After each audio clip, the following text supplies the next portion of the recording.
She's a pawn, Marcus. A necessary piece on a very volatile board. David's voice bled through the crack in the heavy oak doors, stripping the warmth from the hallway. The council demanded a union to stabilize the Eastern Pax. Elisa fulfills the treaty's parameters. Do not mistake political duty for affection. Elisa's breath caught in her throat, a jagged shard of glass tearing at her chest. She pressed a trembling hand over her stomach, where a tiny, secret heartbeat fluttered. The heir he didn't know existed. The child of a pawn. The heavy silence that followed his words was a death sentence to the life she thought they were building. Slowly, soundlessly, she backed away into the shadows. She had to run. The marble floors of the royal corridor, usually a canvas of golden afternoon light, felt like a sheet of ice beneath Elisa's feet. She didn't run. Running would draw the attention of the king's guard stationed at the end of the hall. Instead, she let her posture fall into the quiet, unassuming grace that the council had so praised when they selected her. A docile, agreeable Luna. A perfectly molded puzzle piece designed to fit a political void. Her mind, however, was a deafening roar of static. Political duty, not affection. The words played on a relentless loop, syncing with the frantic, erratic thumping of her own heart.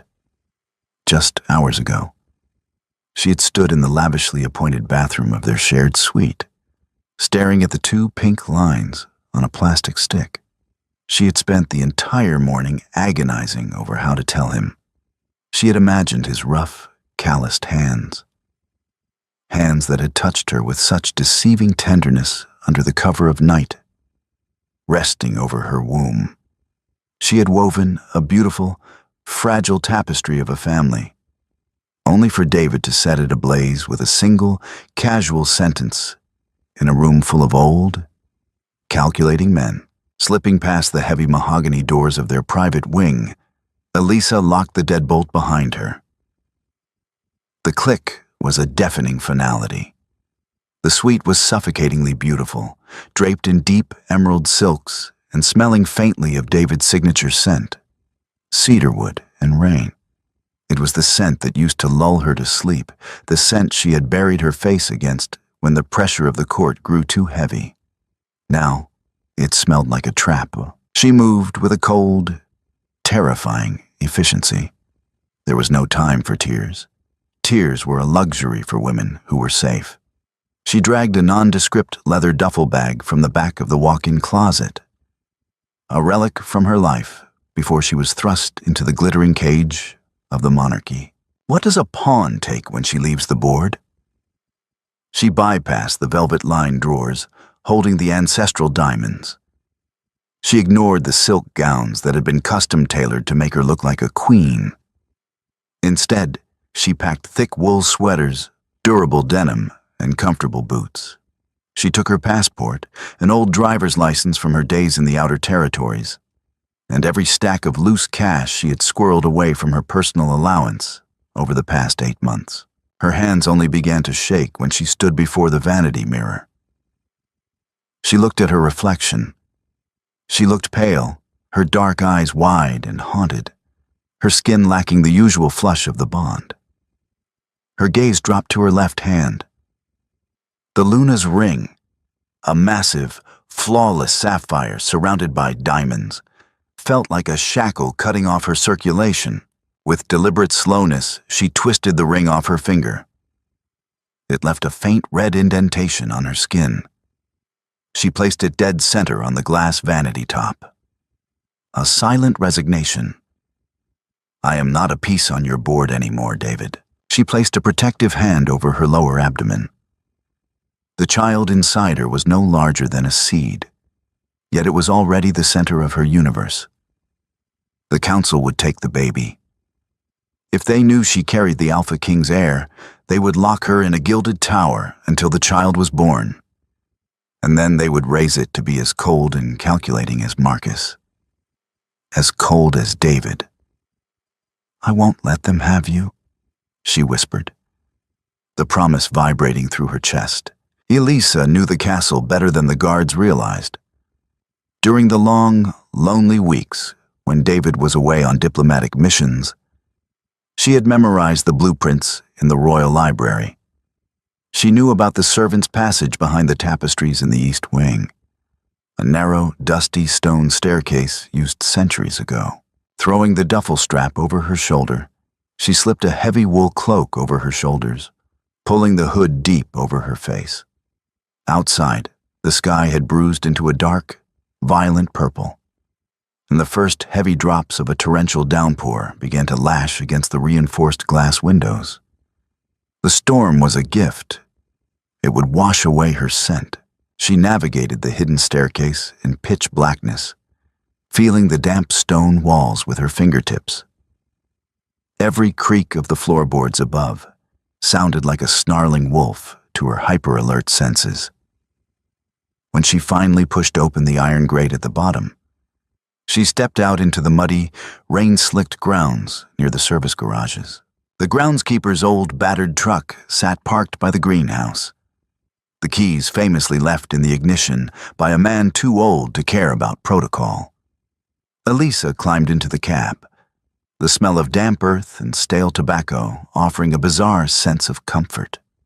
She turned the key. The engine coughed, sputtered, and roared to life.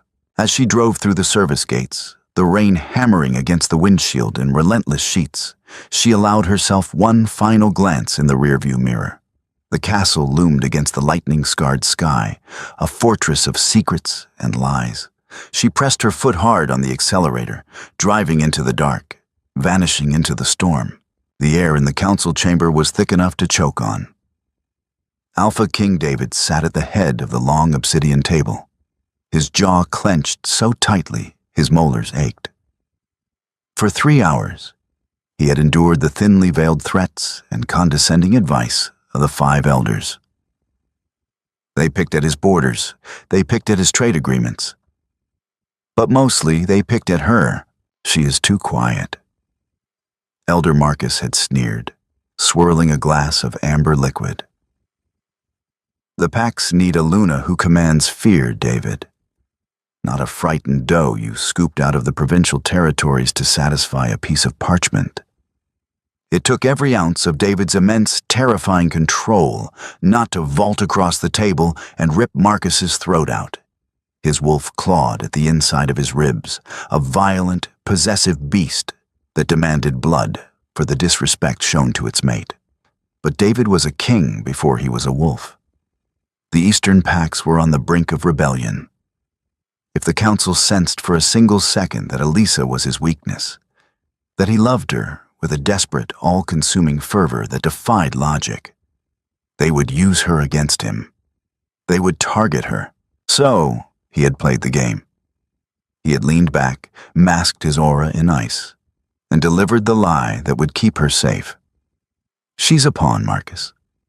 Nothing more. He had said the words to deflect their venom, to render her invisible to their political machinations. It was a calculated risk. A verbal shield. Meeting adjourned. David finally rumbled, standing up abruptly. He didn't wait for the elders to rise. He turned on his heel, his heavy boots echoing like gunshots against the stone floor. The oppressive atmosphere of the chamber peeled away the further he walked down the corridors toward the royal wing. With every step, the ice he had carefully constructed began to melt. He needed her. He needed the soft, grounding scent of jasmine and vanilla. He needed the way she looked at him when the doors were locked, not as a terrifying alpha, but just as David. He wanted to bury his face in her neck, inhale her scent, and wash away the filth of the council's politics. He rounded the corner to their suite. The 2 royal guards snapped to attention, their armor clinking. Has anyone disturbed the Luna? David asked, his hand resting on the intricate brass door handle. No, my king. She has not requested anything. The guard on the left replied rigidly. David nodded, turning the handle and stepping into the suite. "Elisa," he called out, his voice instantly shedding its rough command, softening into a velvet murmur. "The meeting is over. Thank the goddess." Silence answered him. The suite was dark, lit only by the sporadic flashes of lightning from the storm outside. A cold draft swept through the room, making the heavy silk curtains billow like ghosts. David's brow furrowed. He inhaled deeply, his enhanced senses reaching out for her. Jasmine, vanilla. But beneath it, a sharp, metallic tang. Fear. And beneath the fear, an acidic edge of profound, soul-crushing heartbreak. The scent of her distress was stale, hours old. "Elisa!" His voice was louder this time, edged with a sudden, primal panic. He strode through the sitting area, pushing open the doors to the bathroom, the library, the balcony. Empty. He moved to the bedroom, throwing the lights on. The bed was perfectly made. He walked toward the walk-in closet, his heart hammering against his ribs in a way it never did on a battlefield. He pulled the doors open. Her grand dresses hung perfectly in their garment bags, but the space where she kept her simple, everyday clothes was bare. Her heavy winter boots were gone. The old leather duffel she had brought with her on her first day was missing. "No. No." David backed out of the closet, his breathing turning shallow. His eyes scanned the room, desperate for an explanation, a note, a sign that she was just walking the gardens. Then, his gaze landed on the vanity mirror. Sitting in the exact center of the glass, catching the overhead light, was the Luna's ring, a low guttural sound ripped from David's throat, a sound that was neither human nor fully wolf. It was the sound of a soul fracturing. He lunged at the vanity, his large hand shaking violently as he picked up the ring. It was cold. She had been gone for hours. Why? Why would she leave? They had been fine. Just last night, she had fallen asleep against his chest, her fingers tangled in his shirt. What had changed? His mind raced, reconstructing the day. The breakfast they shared, his departure to the council wing, the closed-door meeting with Marcus. The doors, David froze, the ring biting into his palm as he clenched his fist. The heavy oak doors of the council chamber. He had heightened hearing. He knew sound traveled. He had told Marcus she was a pawn. He had said his heart wasn't part of the treaty. He had said it to protect her from the council's blade, never realizing he was driving his own dagger directly into her chest. She heard me. The realization crashed down on him with the weight of a collapsing mountain. She had heard the man she loved reduce her to a political transaction. The doors to the suite burst open as the two guards rushed in, drawn by the Alpha's devastating roar of anguish. They stopped dead in their tracks, their faces paling at the sight of their king. David was on his knees before the vanity, his head bowed, the massive muscles in his back trembling as the storm raged relentlessly against the glass. "Lock down the borders," David whispered, his voice a ragged, terrifying rasp. He slowly lifted his head, his eyes glowing a lethal, luminescent gold. "Summon the trackers. No one sleeps until my wife is found." 3 months later. The coastal town of Blackwood Hollow was a place where secrets went to drown. Perched on the jagged cliffs of the Pacific Northwest, it was a town perpetually choked by gray mist and relentless, freezing rain. The smell of rotting seaweed, diesel fuel, and damp pine was so overpowering that it rendered a werewolf's enhanced olfactory senses practically useless. It was the perfect place for a ghost to hide. Elisa, now known to the locals as Elena, wiped down the sticky laminate counter of the Rusty Anchor diner for the 3rd time. The diner smelled heavily of burnt coffee and fried fish.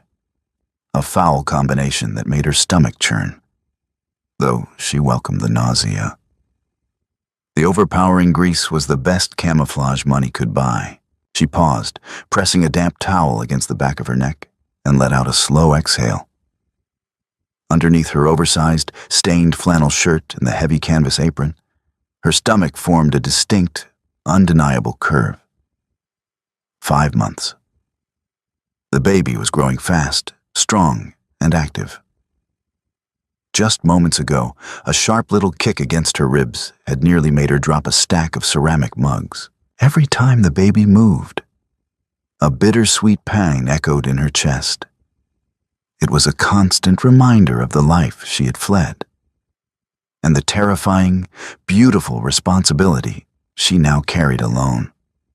She had survived the first trimester through sheer adrenaline and the cash she had smuggled out. She lived in a cramped, drafty room above a bait shop, paid her rent in untraceable bills, and scrubbed her skin daily with harsh, pine-scented soap to mask the faint, lingering sweetness of her natural scent. She was exhausted, but she was free. The brass bell above the diner's heavy glass door chimed, cutting through the low hum of the refrigerator and the clatter of the rain. Elisa didn't look up immediately. She continued wiping the counter, moving toward the back kitchen. But then, the air in the diner shifted. The atmospheric pressure seemed to drop. The hairs on the back of Elisa's arms stood up, a primal instinct flaring instantly to life. She took a discreet, shallow breath through her nose. Beneath the overwhelming stench of the diner, she caught it. Copper, wet earth, and the distinct, sharp tang of ozone that accompanied an apex predator. A lichen. Her blood turned to ice. She didn't freeze. Survival training, both instinctual and learned in the treacherous halls of the royal court, took over. She slipped seamlessly behind the swinging wooden door of the kitchen, pulling it shut just enough to peer through the narrow circular window. A man had stepped up to the counter. He was tall, built like a brick wall, wearing a dark, expensive trench coat that looked absurdly out of place among the flannel-clad fishermen occupying the booths. He didn't look at the menu. His eyes, a sharp, unnatural shade of amber, scanned the room with predatory calculation. It was Silas, one of David's elite trackers, the king's personal hound. Elisa pressed a hand over her mouth to muffle her breathing. Her heart was beating so violently, she feared Silas could hear it from the front of the house.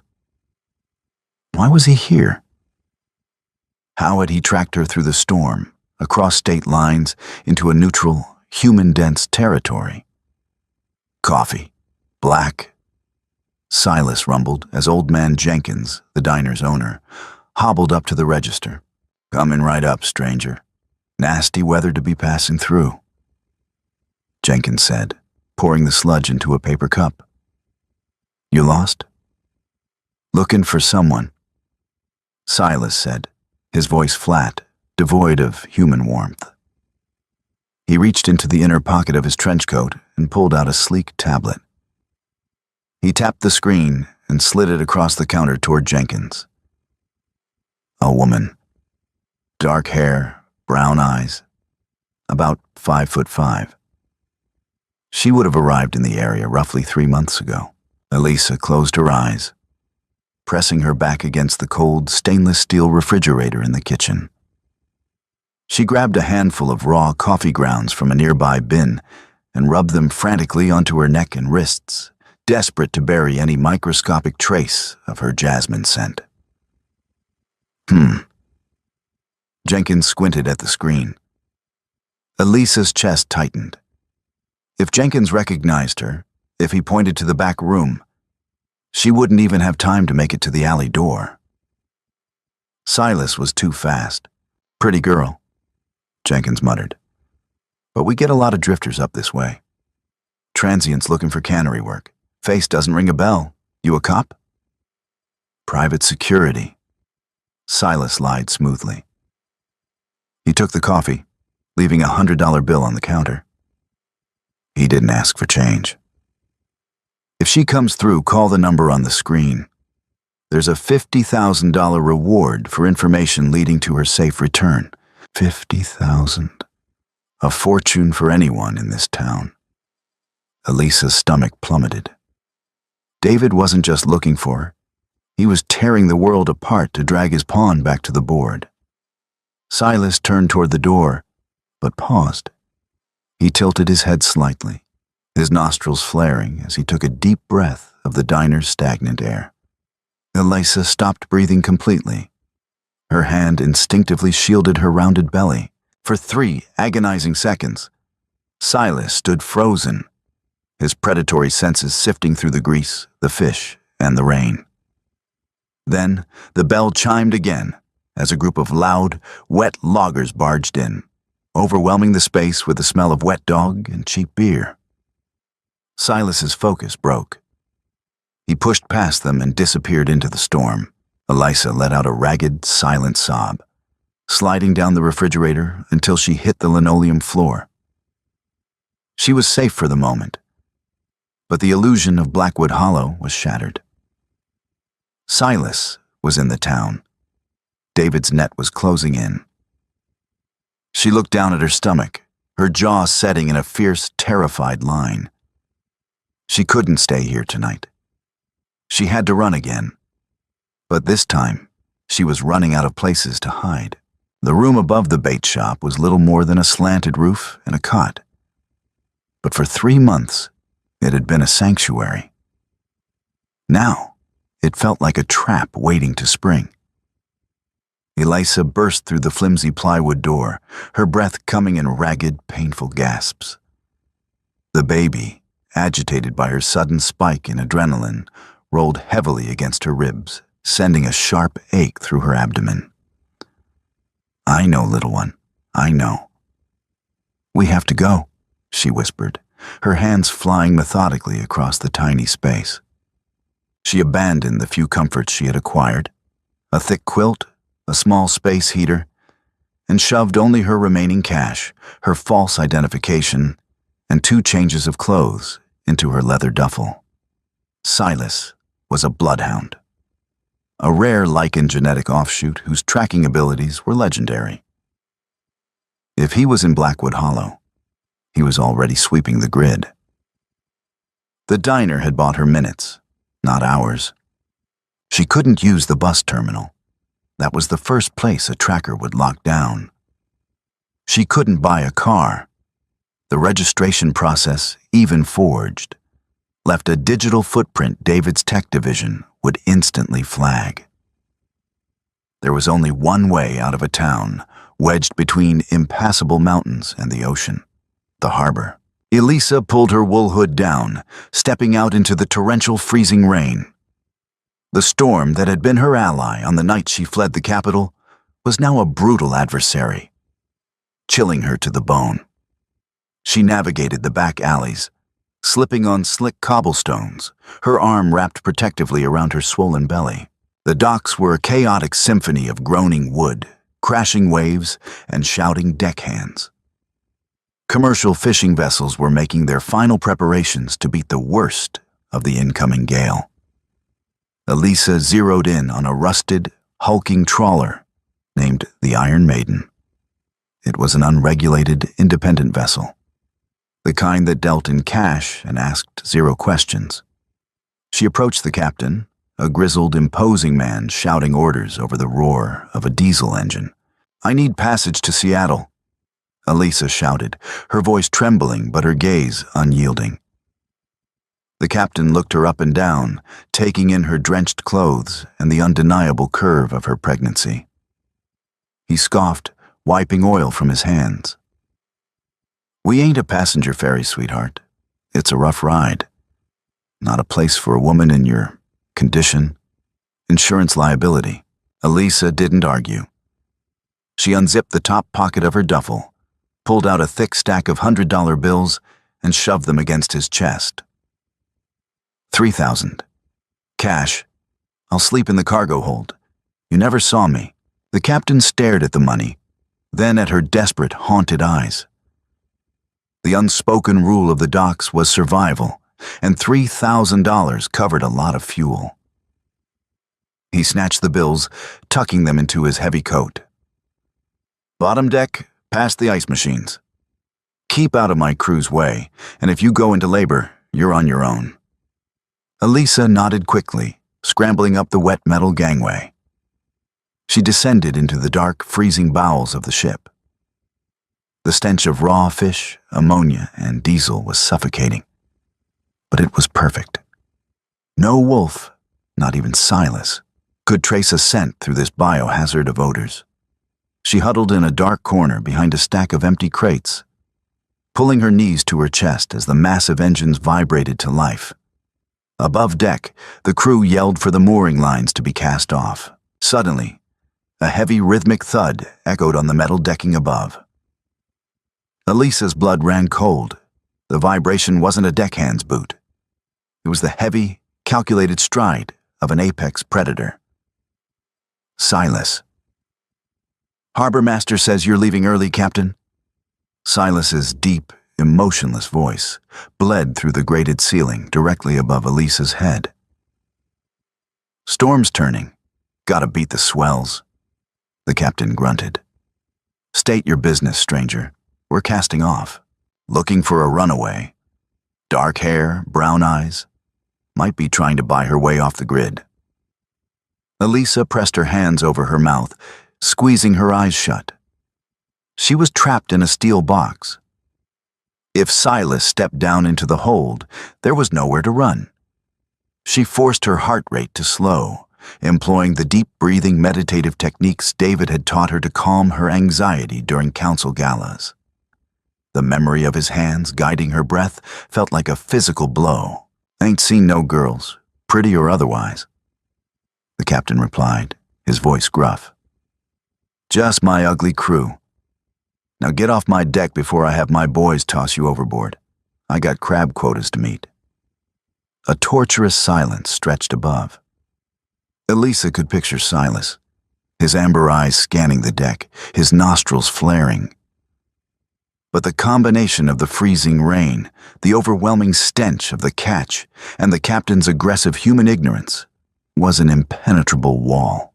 "Safe travels," Silas finally murmured. The heavy thud of his boots retreated down the gangway. A moment later, the trawler lurched forward, pulling away from the dock. Elisa collapsed against the freezing steel wall, trembling violently as the boat pitched into the unforgiving sea. She had survived. But the cost was a piece of her soul, chipped away by the relentless terror of being hunted. The royal palace of the Eastern Pax was supposed to be a beacon of strength and prosperity. Instead, over the last 3 months, it had become a mausoleum. Alpha King David stood in his private study, staring out the floor-to-ceiling windows at the sprawling, manicured gardens. The glass reflected a man who was unraveling. He had lost weight, his cheekbones sharp and hollow. His usually pristine beard was overgrown, and his eyes, once a commanding, steady gold, were bloodshot, rimmed with the deep purple of chronic insomnia. He hadn't slept a full night since he found her ring on the vanity. Every time he closed his eyes, he saw her. He smelled the phantom scent of jasmine and vanilla lingering in the linens, a cruel trick of his grieving wolf. The heavy oak doors behind him swung open, breaking the silence. "I explicitly ordered the guard not to permit entry," David rumbled, not bothering to turn around. His voice was a low, dangerous growl that would have sent a lesser wolf fleeing. "The guards are terrified of you, David." "I am not," Elder Marcus replied, stepping into the room. He leaned heavily on his silver-tipped cane, his expression a mask of cold condescension. "You are neglecting your duties. The Riverbend Pack is threatening to withhold their tithes, and border skirmishes in the north have doubled. The packs are restless. They smell their alpha's weakness." David finally turned. The air in the room instantly dropped by 10 degrees, thick with a suffocating, dominant aura that made the glass panes rattle. "Watch your tone, Marcus." "I will not." Marcus snapped, slamming his cane against the floor. "You are tearing this kingdom apart for a girl. We brought her here to be a diplomatic bridge, and she proved herself unstable. Good riddance, I say. It is time to officially dissolve the union in absentia and select a new Luna. The daughter of the Northern Alpha is of age." Before Marcus could finish the sentence, David moved. He was a blur of lethal, unbridled violence. In a fraction of a second, his massive hand was wrapped around Marcus's throat, lifting the elder off the floor and slamming him against the mahogany bookshelf. Ancient tomes crashed to the floor, but David didn't blink. His claws extended, pricking the fragile skin of the elder's neck. "Say another word about replacing her," David hissed, his wolf bleeding into his voice, his eyes glowing a blinding, feral gold. "Say it, and I will rip your throat out and mail it to the Northern Alpha as a warning." Marcus choked, his hands clawing uselessly at David's immovable grip. Fear, true, unadulterated terror, finally pierced the old man's arrogance. "She is my mate," David growled, leaning in so close Marcus could feel the heat of his rage. "Not a pawn, not a diplomatic bridge. Mine. And until she is back in my arms, the council will manage the borders, or they will burn. Do you understand me?" Marcus managed a pathetic, breathless nod.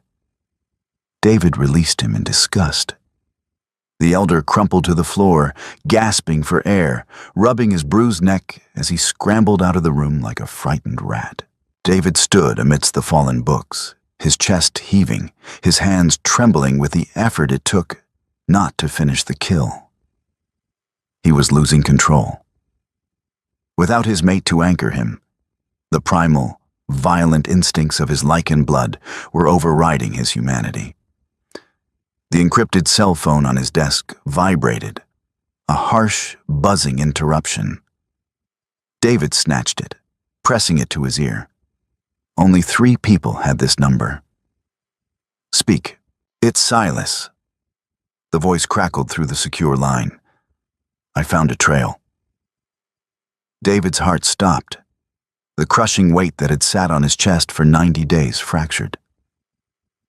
"Where?" "A coastal town, Blackwood Hollow."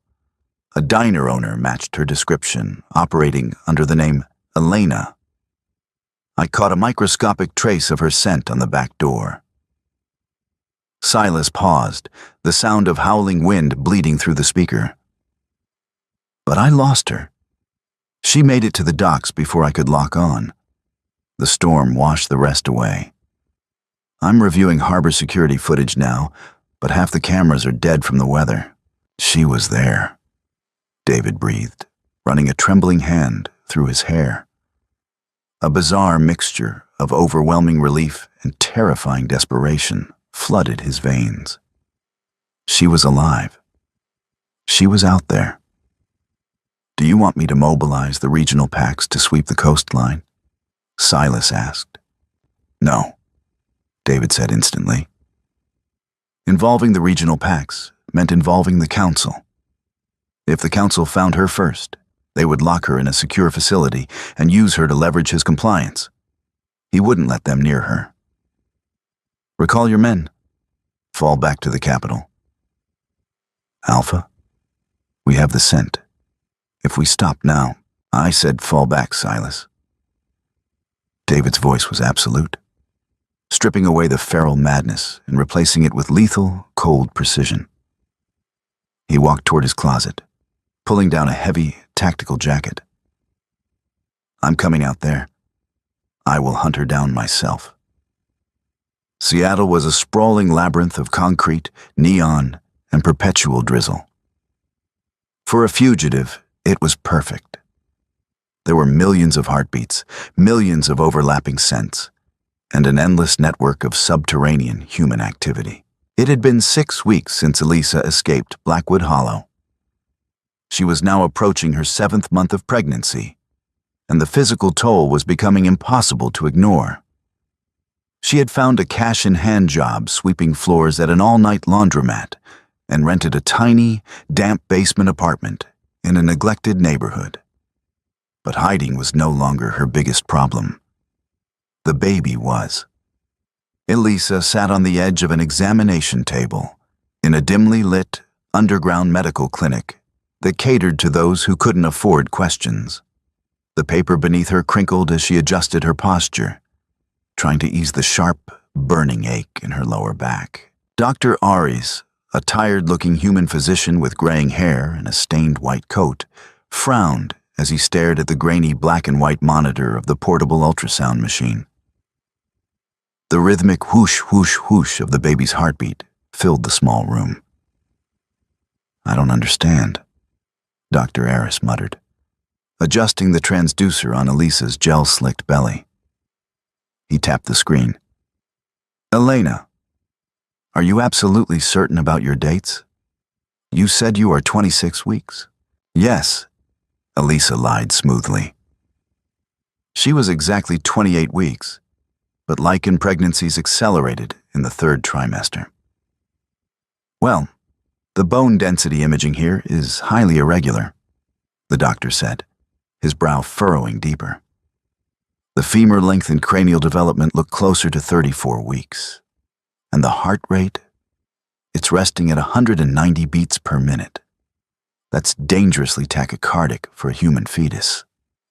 Elisa's blood chilled. For a human fetus? "Is the baby in distress?" she asked, keeping her voice level, though her hands gripped the edge of the table so tightly her knuckles turned white. That's the strange part. There are no signs of distress. The blood flow is incredibly strong.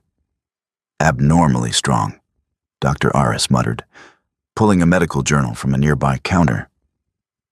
"I want to draw some blood. We need to run genetic markers. This level of accelerated cellular growth could indicate a severe mutation or..."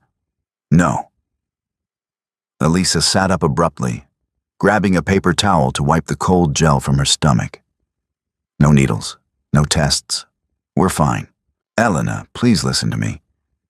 If there is a chromosomal anomaly, you need a specialist. This clinic isn't equipped."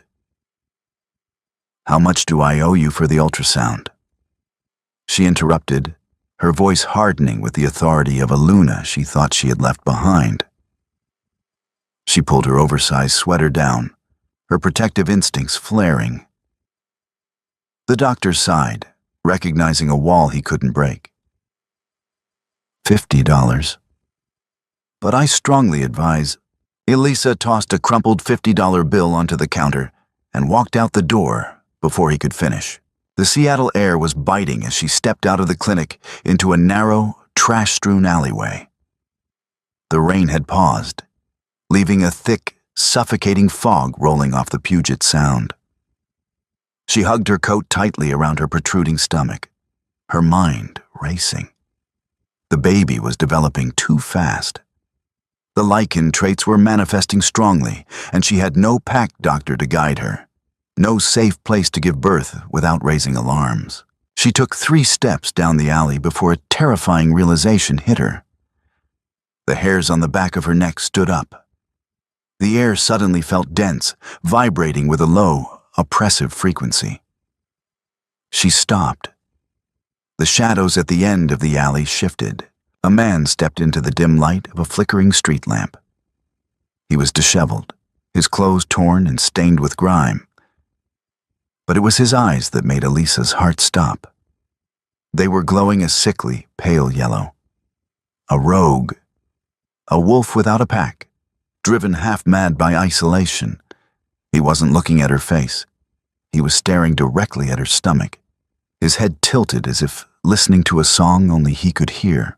"I smelled it 3 blocks away," the rogue hissed, taking a slow, predatory step forward.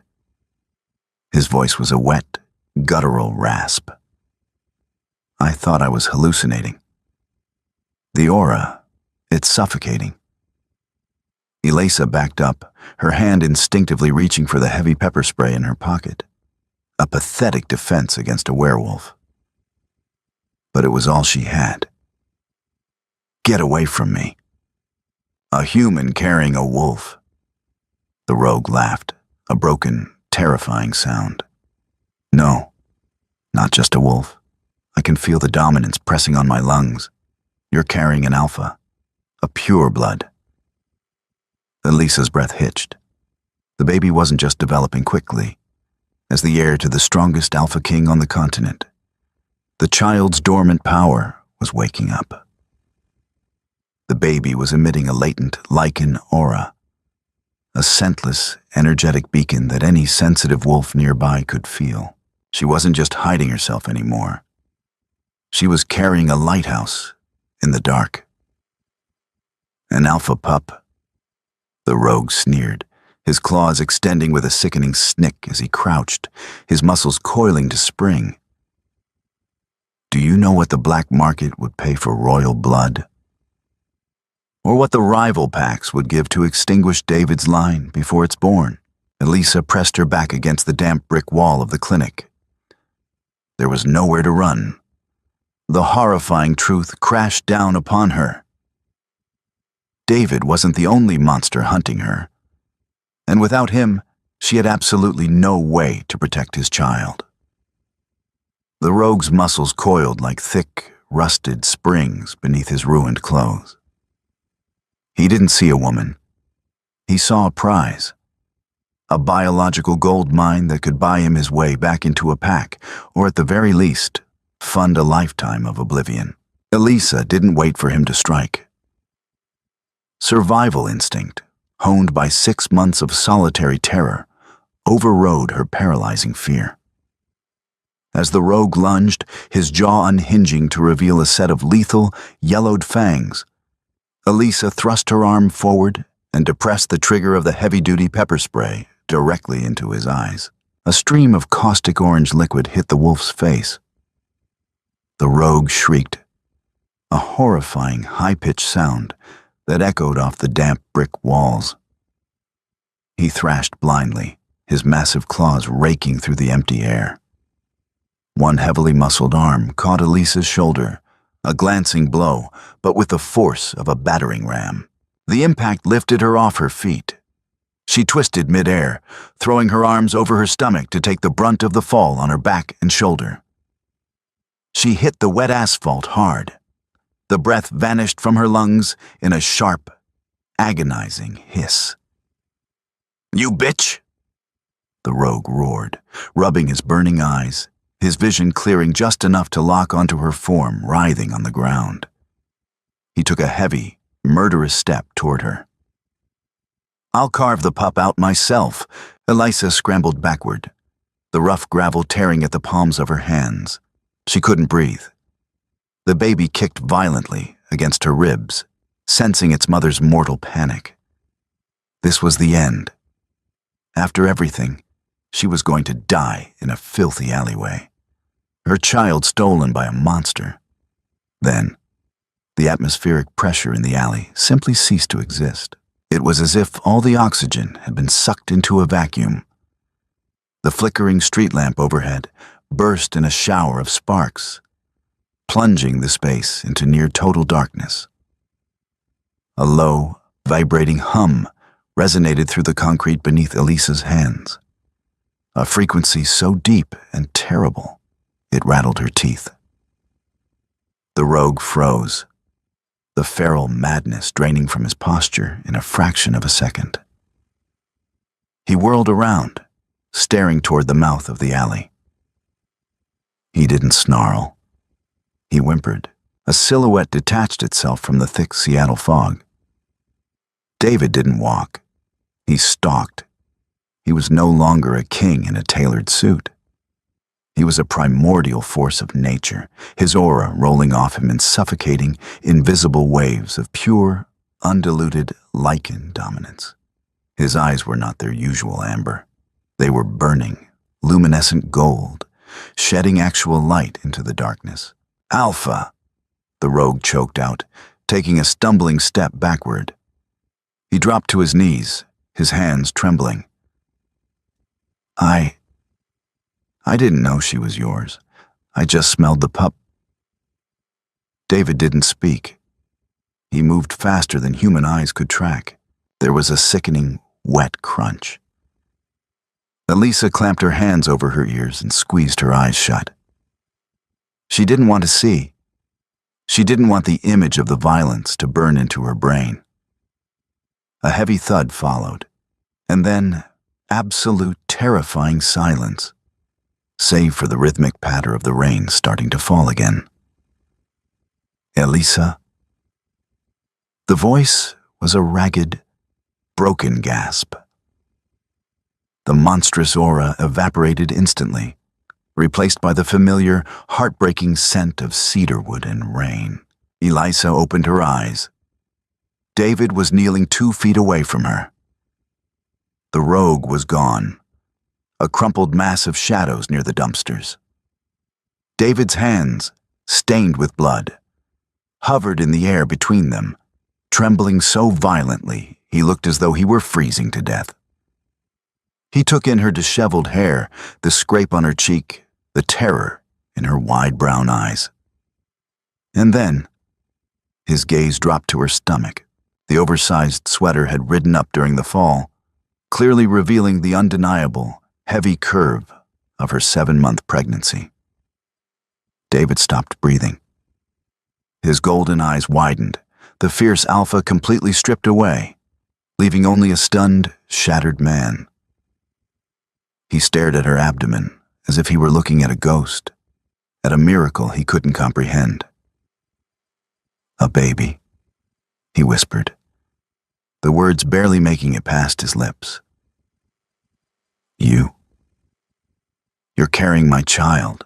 He reached out slowly, instinctively, his bloodied hand shaking as it drifted toward the swell of her stomach. Elisa flinched violently, scrambling backward against the cold brick wall. She wrapped her arms protectively over her womb, her eyes flashing with a desperate maternal fury. "Don't touch him. You're not taking him for the council." The word struck David like a physical blow. He reeled back, the color draining from his face. The agony in her voice, the pure, unadulterated terror she held for him, finally broke the king. The interior of the secure penthouse safe house in downtown Seattle was stark, modern, and suffocatingly quiet. The heavy soundproof glass blocked out the chaotic noise of the city below.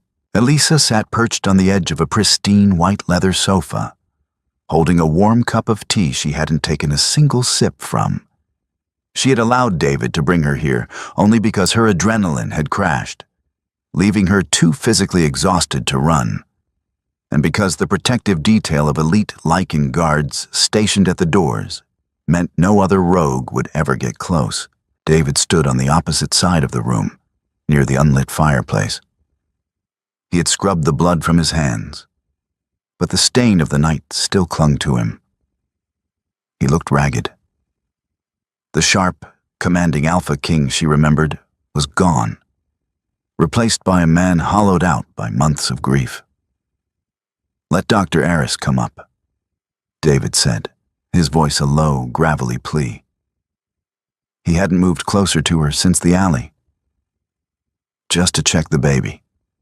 To make sure the fall didn't—" "We're fine," Elisa said, her voice tight, devoid of emotion. She stared at the swirling surface of her tea. "The baby's Lycan aura is strong. It acts as a physical buffer." He protected himself. David squeezed his eyes shut, a muscle feathering in his jaw. He, a son, an heir. Why, Elisa?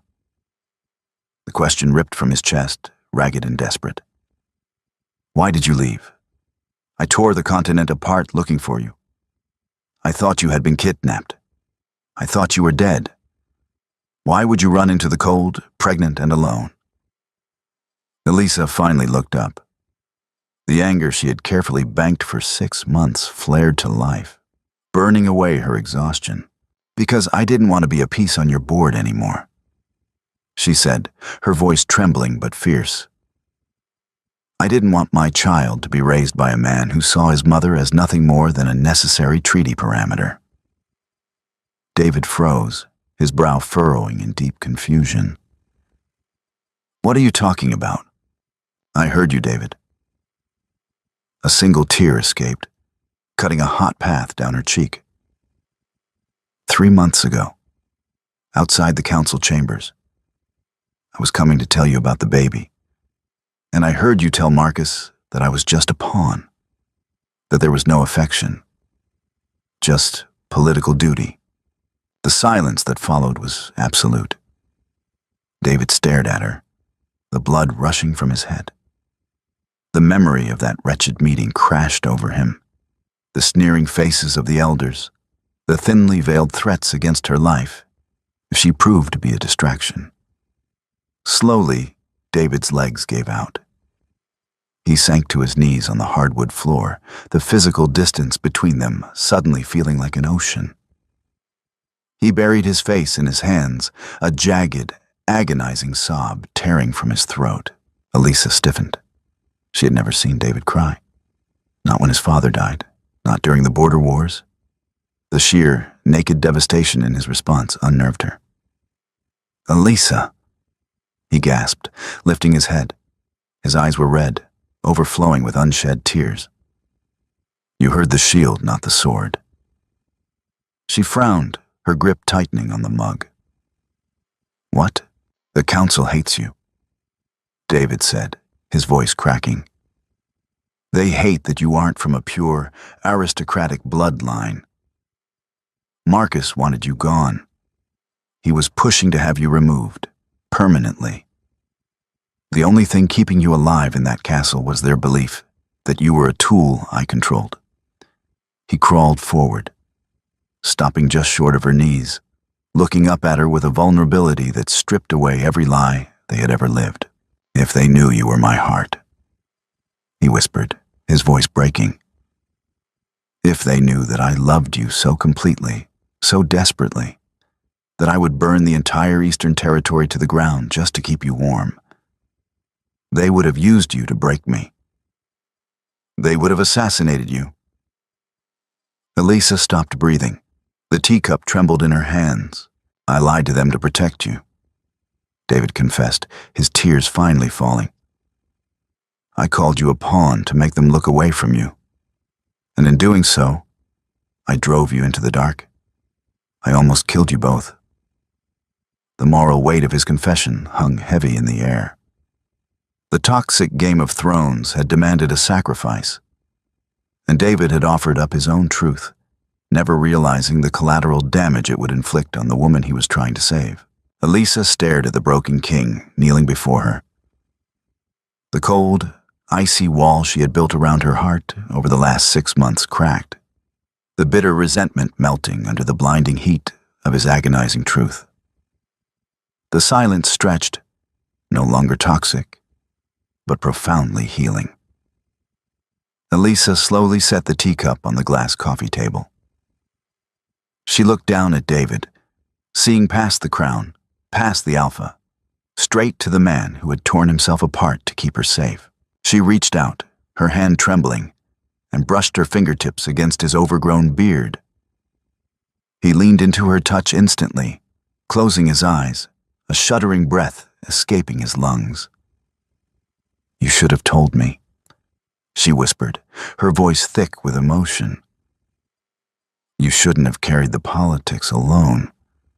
You made me believe my love was a burden. I was arrogant, David admitted, turning his face to press a desperate, lingering kiss against the palm of her hand. I thought I could manage the monsters. I thought I could keep the filth of the council away from you. I was wrong, Elisa. I was so arrogant, and I paid for it every single second you were gone. Right at that moment, the baby shifted. It was a strong, sharp kick, visibly moving the fabric of Elisa's sweater. David's eyes snapped open. He stared at her abdomen, a mixture of profound awe and deep, instinctual reverence washing over his features. He looked up at her, a silent, pleading question in his eyes. Elisa gave a small, tearful nod. Slowly, carefully, David moved his large hand, resting it gently against the swell of her stomach. The warmth of his touch was a jarring contrast to the cold months she had endured. A second later, the baby kicked again. Directly against his palm, David gasped, a wet, breathless laugh escaping his lips. He is so strong. His aura. It's blinding, Elisa. He's been developing too fast, she admitted, the lingering fear from the clinic surfacing.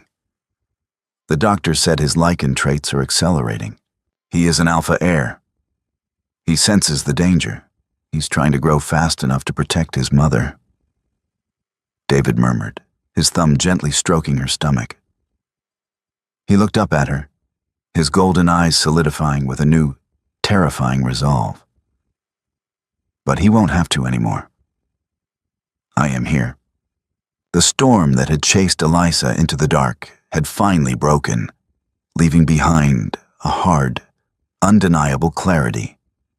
She had run to escape a cage, only to discover that her true freedom lay not in hiding, but in dismantling the very system that threatened her family. Standing beside David, feeling the strong, steady heartbeat of their unborn heir between them, she was no longer a pawn. She was the Luna, and together they were returning to the capital, not to play the game, but to flip the board entirely. The council's reign of shadows was over. The era of the true alpha had begun.